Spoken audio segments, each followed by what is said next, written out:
Throughout history, many people have examined the evidence regarding the life, death, and resurrection of Jesus Christ.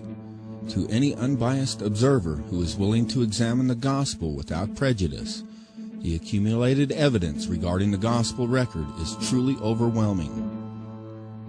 For atheists, agnostics, and even Christians, what you are about to see may shock you. For the doubting Thomas of our day, this film will show you the wounds in the hands and side of the resurrected one, Jesus Christ.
Historical evidence for that. It's identical to these pagan myths. Modern icons, especially Jesus Christ, were as mythical as Hercules and Zeus and Athena and the goddess and Thor and all the other gods that we have been taught to almost roundly dismiss. We certainly should not be harming each other over religious beliefs.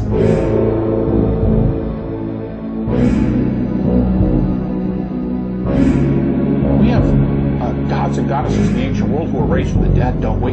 You say, you have to be specific and say, well, who do you have in mind? And what's the gap? Because except for Isis and Osiris, which, as one scholar pointed out, as many scholars have pointed out, is not really in a resurrection account at all, we have no ancient story which predates the resurrection of Jesus.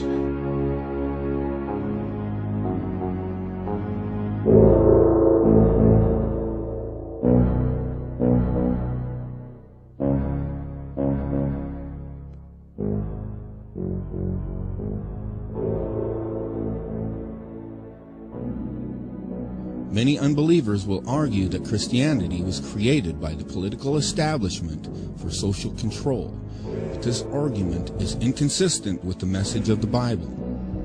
For instance, in the Gospel of John, Jesus referred to Satan as the ruler of this world. He said that the Holy Spirit will convict the world of judgment because the ruler of this world is judged. Also, Peter taught to obey God rather than men. Around AD 95, John received a vision which he recorded in the book of Revelation. John spoke of several beast empires throughout world history. He said, "And there are 7 kings.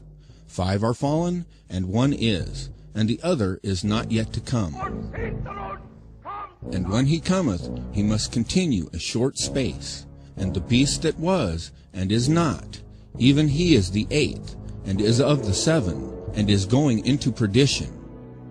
John the Revelator and Daniel the prophet spoke of a final beast empire and world government that would be ruled by 10 kings in the last days. John declared that the world leader will cause all people to receive a mark in their right hand or in their foreheads in order to buy or sell.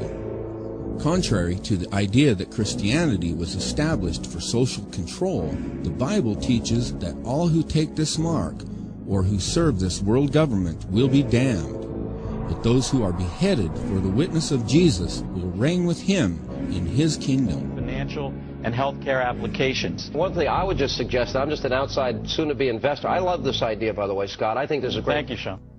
This is not to say that the Bible has not been perverted and taken out of context by the political elite for social control, as seen in the secret FEMA plan to use pastors as pacifiers in preparation for martial law.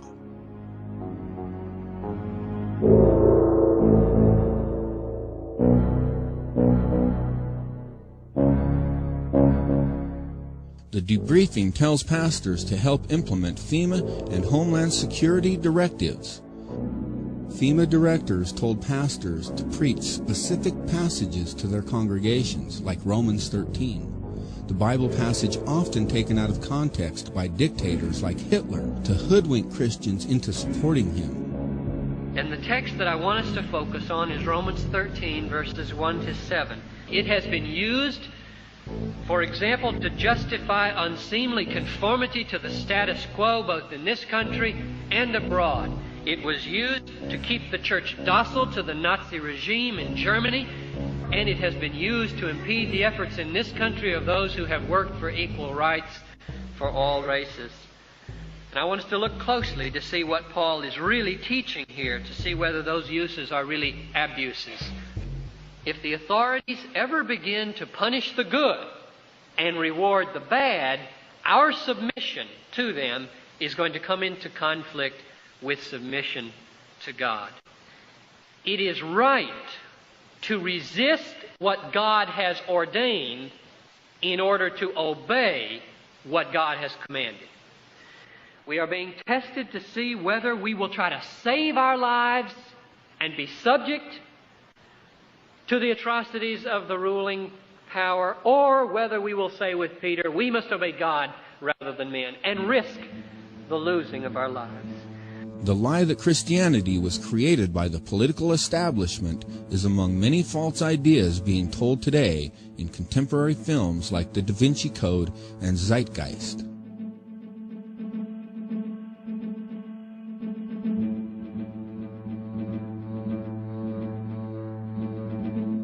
In Part 1 of the film Zeitgeist, nearly 200 sources are cited in the transcript. Yet many of these sources are used more than once. For example, Manly P. Hall is cited 5 times. Albert Churchwood is cited 6 times. Timothy Freak and Peter Gandy are cited 7 times. Edward Carpenter is cited 8 times. Thomas Doane cited 19 times. D.M. Murdoch is cited twice. However, D.M. Murdoch also goes by the pen name Acharya S. Acharya S. is cited an additional 27, and Gerald Massey is cited 30 times. In fact, when the transcript for this film is examined in further detail, we see that less than 25% of these sources are original. The idea that Jesus is a copycat solar deity has been propagated by the self-taught Egyptologist and practicing Druid Gerald Massey, homosexual activist and philosopher Edward Carpenter, atheist Professor John Allegro, and authors Peter Gandy and Timothy Freak, and Acharya S. In 1970, John Allegro also wrote a book entitled The Sacred Mushroom and the Cross that suggests other ideas. Allegro proposed that the earliest Christians were actually a secret cult group that used hallucinogenic mushrooms and utilized the name Jesus as a code word to avoid letting outsiders know about their secret activities. Allegro was criticized immediately by almost every major historical scholar. The Times newspaper of London printed a letter signed by 15 scholars in the Semitic languages who dismissed his conclusion, stating that it was not based on any philological or other evidence that they can regard as scholarly. His book was denounced as an essay in fantasy rather than philology. Another source cited in the film was occultist and mystic H.P. Blavatsky and her book, The Secret Doctrine. Blavatsky was the founder of the Theosophical Society, one of the most powerful occult organizations in the world that has perhaps had more influence on the United Nations than any other religious society. The Nazi movement was founded on theosophy and her writing. Blavatsky's book, The Secret Doctrine, which was cited in the film Zeitgeist,